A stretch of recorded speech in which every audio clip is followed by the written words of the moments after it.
یہ سننا مزیدار واقعہ.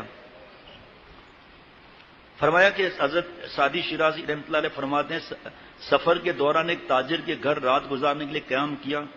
اس تاجر نے ساری رات میرا دماغ چاٹا. وہ اس طرح کی اپنی تجارت کے سارے قصے مجھے سناتا رہا کہ فلاں ملک میں میری یہ تجارت ہے، فلاں جگہ میرا یہ تجارت، فلاں جگہ اس چیز کی دکان، فلاں ملک میں یہ چیز درآمد امپورٹ کرتا ہوں، یہ چیز برآمد ایکسپورٹ کرتا ہوں. ساری رات قصے سنا کر آخر میں کہنے لگا میری اور سب آرزویں تو پوری ہو گئیں اور میری تجارت بھی بہت بڑھ گئی، البتہ صرف اب ایک آخری سفر کا ارادہ ہے. حضرت آپ دعا کریں کہ میرا وہ سفر کامیاب ہو جائے، تو پھر اس کے بعد قناعت کی زندگی اختیار کر لوں گا، دین کے لیے فارغ ہو جاؤں گا اور بقیہ زندگی اپنے دکان پر بیٹھ کر گزار دوں گا. بس اسٹیبل ہو گیا میرا کاروبار، بس ایک سفر میرا یہ کامیاب ہو جائے نا، ایک سفر صرف. اس کی دعا کریں کہ اسے ایک سفر اور کر لوں، باقی تو میں ہوں گا، میرا رب ہوگا، میں سب دین کے کام کروں گا، صرف دکان پر بیٹھوں گا. حضرت شیخ سعدی نے پوچھا وہ کیسا سفر ہے؟ اس تاجر نے جواب دیا کہ میں یہاں سے فارسی گندک لے کر چین جاؤں گا، اور اس لیے کہ میں نے سنا ہے کہ وہ چین میں بہت زیادہ قیمت پر فروخت ہوتی ہے. پھر چین سے چینی برتن لے کر روم میں فروخت کروں گا، وہاں سے رومی کپڑا لا کر ہندوستان میں فروخت کروں گا، اور پھر ہندوستان سے فولاد خرید کر شام میں لے جا کر فروخت کروں گا، اور شام سے شیشہ خرید کر یمن میں فروخت کروں گا، اور پھر وہاں سے یمنی چادر لے کر واپس فارس آ جاؤں گا. غرض یہ کہ اس نے ساری دنیا کو ایک سفر کا منصوبہ بنا لیا. بات سمجھ میں آ رہی ہے جناب؟ اور شیخ سعدی سے نے فرمایا کہ بس اس ایک آخری سفر کا ارادہ ہے، اس کے لیے آپ دعا کر دیں، اس کے بعد میں قناعت سے اپنی دکان پر بقیہ زندگی گزار دوں گا. اس وقت بھی یہی خیال ہے کہ سب کچھ کرنے کے بعد بھی باقی زندگی دکان پر گزاروں گا. دیکھو آپ یہ ہیں اللہ والے نا، اس وقت بھی کہہ رہا میں دکان سنبھالوں گا. شیخ سعدی رحمۃ اللہ علیہ فرمایا کہ جب میں نے اس کی سفر کی روایات سنی تو میں نے اس سے کہا کہ تم نے یہ قصہ سنا ہے کہ غور کے ایک صحرا میں ایک بہت بڑے سوداگر کا سامان اس کے اونٹ سے گرا ہوا پڑا ہوا تھا، اور ایک طرف اس کا اونٹ بھی مرا ہوا تھا اور دوسری طرف وہ خود بھی مرا پڑا تھا. اس کا وہ سامان زبان حال سے یہ کہہ رہا تھا کہ دنیا دار کی تنگ نگاہ گویا اس پر ہے کہ قناعت پر کر سکتی ہے یا قبر کی مٹی پر کر سکتی ہے، ویسے قناعت نہیں ہوتی. اس کے پر کرنے کا کوئی تیسرا طریقہ نہیں. قناعت کو پر کرنے کا طریقہ موت ہے. حضرت عیسیٰ علیہ السلام تشریف لے جا رہے تھے، ایک امتی اس کو پتہ نہیں تھا کہ حضرت عیسیٰ علیہ السلام ہے، کہا میں بھی ساتھ چلوں گا. کہا چلو کوئی مسئلہ نہیں. حضرت عیسیٰ علیہ السلام نے اس کو 3 روٹیاں دیں، کہ آگے چل کر ہم کھائیں گے. جب آگے چل کر جہاں آرام کرنا تھا فرمایا بھائی روٹیاں نکالو، تو 3 کی بجائے 2 روٹیاں ملی. 2 روٹیاں نکالی امتی نے. حضرت عیسیٰ علیہ السلام نے فرمایا تیسری روٹی؟ کہا مجھے تو نہیں معلوم. جس کے بعد امانت رکھوائی ہو گیا مجھے تو نہیں معلوم. حضرت عیسیٰ علیہ السلام فرمایا ٹھیک ہے آگے چلے. تو اللہ نے معجزے بھی کیسے دیے تھے، مردہ کو زندہ کرنا. ہرن جا رہا تھا، اللہ کے حکم سے قریب آ گیا، اس کا گوشت وغیرہ سب کھا لیا، پھر اللہ سے دعا کی، وہ ہرن زندہ ہو گیا. معجزہ ہے نا. ہاں پھر بھی عقل نہیں آئی. یہ معجزہ دکھلانے کے بعد حضرت عیسیٰ علیہ السلام نے فرمایا تیسری روٹی کہاں گئی؟ کہا مجھے کیا معلوم. پھر آگے چلے. حضرت عیسیٰ علیہ السلام نے 3 ڈھیریاں بنائیں مٹی کی، اللہ سے دعا کی، سونا بن گیا. فرمایا ایک ڈھیری تمہارے لیے، ایک ڈھیری میرے لیے، اور اس کے لیے جس نے تیسری روٹی کھائی تھی. کہا میں نے کھائی تھی. میں نے کھائی تھی. کہا ارے ہم کیا کریں گے اس ڈھیری کو، 3 ڈھیریاں تو لگا تھا. آ جانا ذرا چند شعر پڑھ لینا، مائک یہ کھول دینا بھائی. دوسرا چند اشعار پڑھ لیجئے گا، پڑھ لینا میں تھوڑا جو ہے نا وہ روب لگتا ہے. آپ تشریف لائیے، قریب آئیے اور مائک لیجئے اور کچھ پڑھ لیجئے. ٹھیک ہے جی؟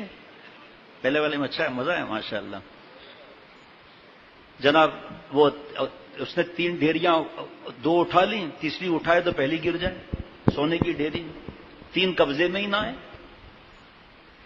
اب یہ پریشان ڈاکو آ گئے.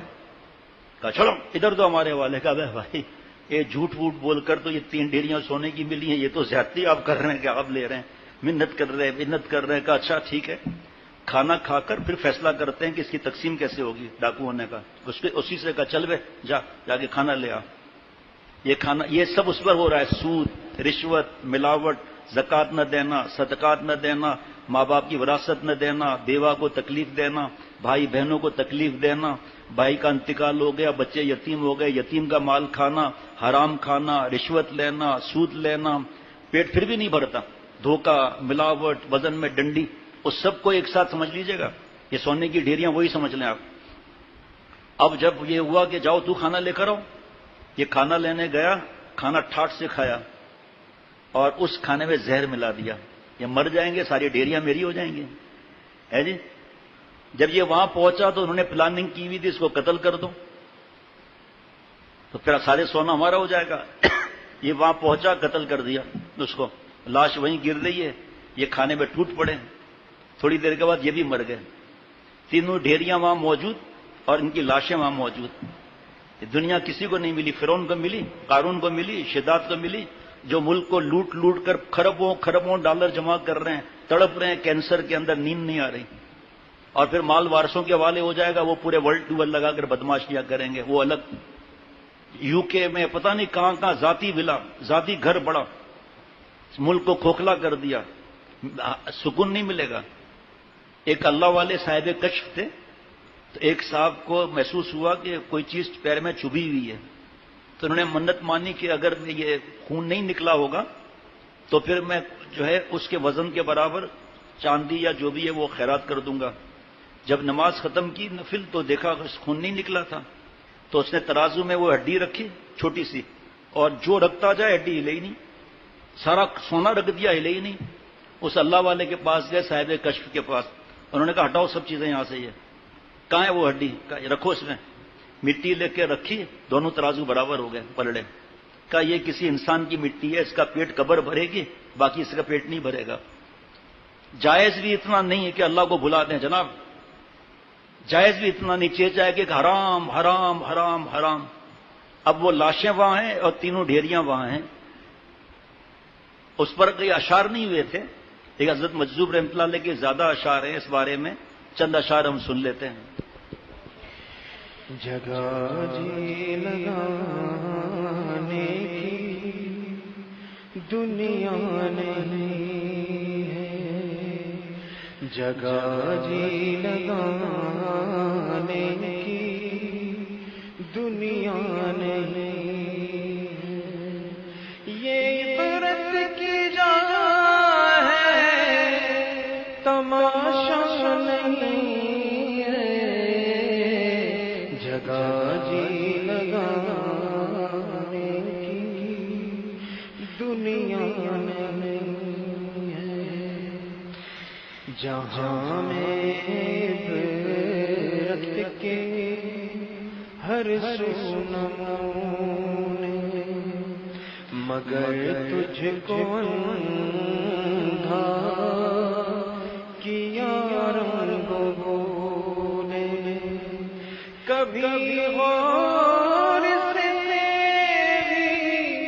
یہ دیکھا ہے تو نے، جو مامور تھے وہ محل اب ہے سونے، جگہ جی لگانے کی دنیا نہیں ہے، ملے خاک میں اہل شاہ کیسے کیسے،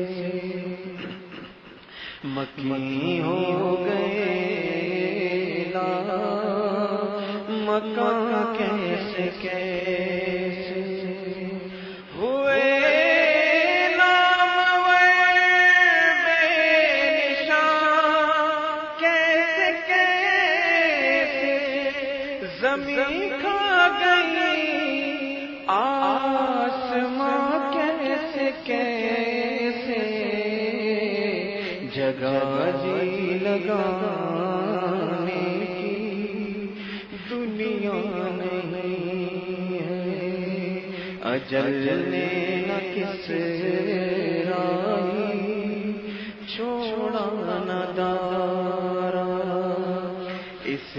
سے سکندر سا فاتح بہار ہر قلعے کے کیا کیا نہ حسرت سے دارا پڑا گیا سب یہی ٹھاٹ سارا جگہ جی لگانے کی دنیا کسی دن انشاءاللہ پورے اشعار بھی سنیں گے.